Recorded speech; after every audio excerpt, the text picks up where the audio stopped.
Welcome to plantation info. ಇವತ್ತು ನಾನು ಕಾಳು ಮೆಣಸಿನ ಬಳ್ಳಿಗೆ ಪೋಸ್ಟ್ ಮಾನ್ಸೂನ್ ಸ್ಪ್ರೇ ಮಾಡುವುದರ ಬಗ್ಗೆ ನಿಮಗೆ ಮಾಹಿತಿ ಕೊಡ್ತಾ ಇದ್ದೀನಿ.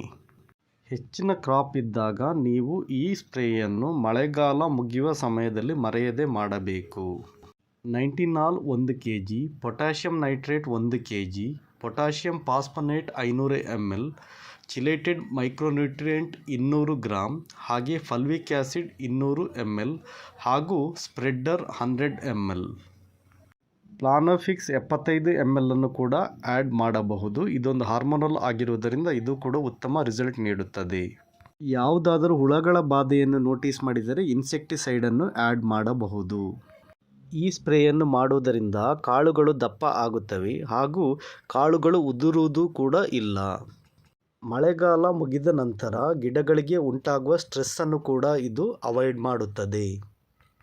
ಕಾಯಿಗಳು ದಪ್ಪ ಆಗುವುದರಿಂದ ನಿಮಗೆ ಉತ್ತಮ ಔಟ್ಟರ್ನ್ ದೊರೆಯುತ್ತದೆ ಹಾಗೂ ಲೀಟರ್ ವೆಯ್ಟ್ ಕೂಡ ಜಾಸ್ತಿ ಆಗುತ್ತದೆ.